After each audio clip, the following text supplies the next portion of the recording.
Otep à tous, bien-aimés frères et sœurs. Le Nigeria vient de frapper fort sur la France. Vous savez, en France, et plutôt au Niger, c'est la France qui gérait l'eau. Avec une compagnie qu'on appelle Veolia. C'est elle qui était la patronne de l'eau au Niger. Vous vous souvenez tous que cet ambassadeur qui avait été expulsé après l'arrivée de Tchani, et la France ne voulait même pas qu'il parte, Sylvain Ité, disait que mais l'eau que les Nigériens boivent là, c'est l'eau des Européens.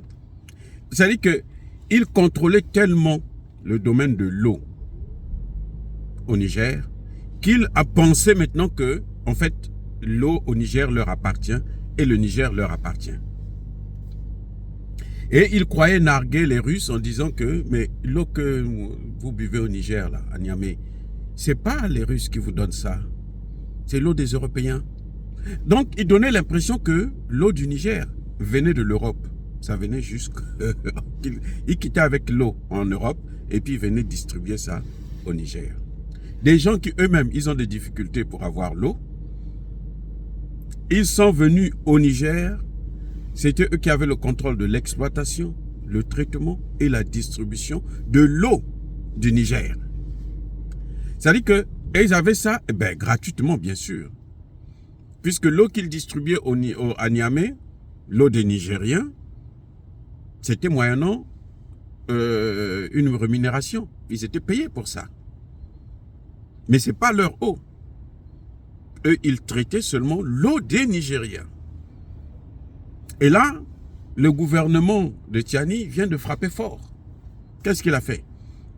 Il a nationalisé l'entreprise qui exploitait l'eau. Cette entreprise Veolia là, qui exploitait l'eau au Niger. Et c'est maintenant les Nigériens eux-mêmes qui vont exploiter l'eau. Bravo, Général Tchani. Bravo, le Premier ministre Lamine Zeyn. Parce que on ne peut pas laisser des choses aussi, des éléments de consommation indispensables à la vie de l'être humain dans les mains des étrangers. C'est pour ça que je me dis, mais finalement, vous vous souvenez de la vidéo que j'avais dit où mais Macron, Hollande et Sarkozy sont une chance pour nous. Il a fallu qu'il y arrive ce qui est en train de se passer là dans le Sahel, le terrorisme et autres, pour que les gens ouvrent les yeux, pour que les Africains regardent maintenant de près ce qui se passe, pour que les Africains comprennent où est-ce qu'ils vont, qu'est-ce qu'il y a, comment ils doivent faire pour s'en sortir. Est-ce qu'ils doivent continuer à rester les esclaves, les coloniser, ou maintenant il faut frapper fort pour sortir de cette domination coloniale occidentale? S'il n'y avait pas ça, on allait toujours continuer à consommer l'eau des Européens. Et le jour que eux ils vont faire la grève, qu'est-ce qu'ils vont faire? Ils vont empoisonner seulement l'eau, et puis vous allez tous mourir comme des lapins, comme des mouches, et ce serait gratuit.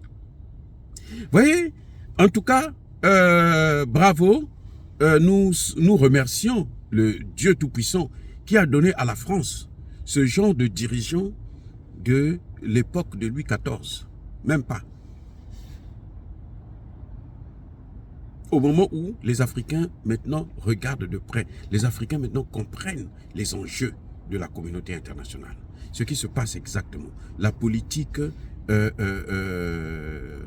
la politique internationale, la géopolitique du monde. C'est maintenant qu'on commence à comprendre ça. S'il n'y avait pas ça, le Niger ne pouvait pas. Mais est-ce que Bazoum pouvait oser même? Puisque Bazoum disait que non. Mais si les Français sont là, c'est parce que nous leur supplions d'être là. C'est ce que Bazoum disait sur RFI. C'est nous qui avons besoin d'eux. Eux, ils n'ont pas besoin de nous. Eux, ils sont tellement autonomes. Même l'uranium, là, eux, ils n'ont pas besoin de l'uranium. Notre uranium, ils vont acheter l'uranium au Canada et tout. On a vu que l'uranium, là, le fait de perdre l'uranium du Niger, la France, aujourd'hui, ne cesse d'augmenter le prix de l'énergie, de l'électricité.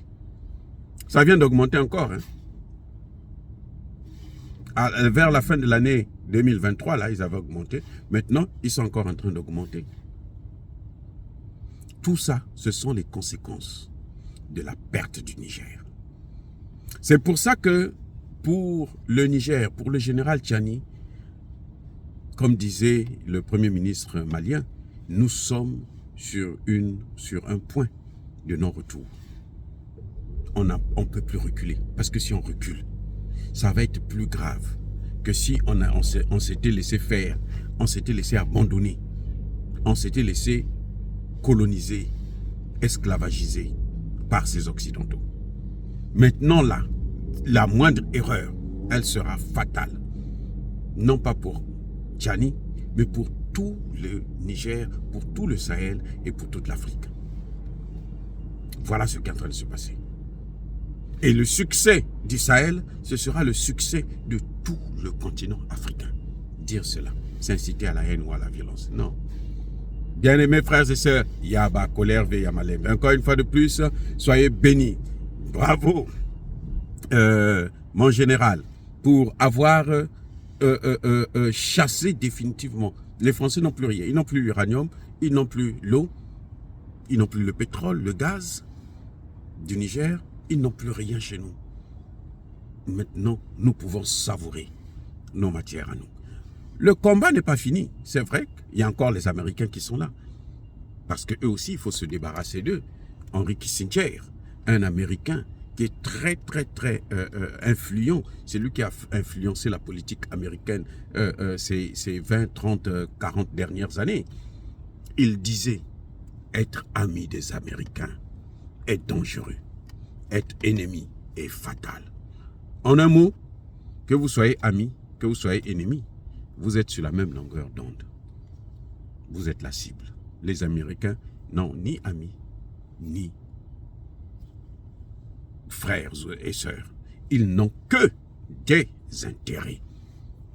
Et nous aussi, avec eux, nous devrons coopérer selon nos intérêts.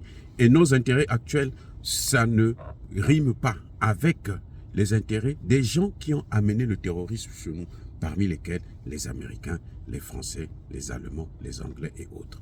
Oh, bien-aimés frères et sœurs, dire cela, c'est inciter à la haine ou à la violence? Non. Encore une fois de plus, bien-aimés frères et sœurs, soyez bénis.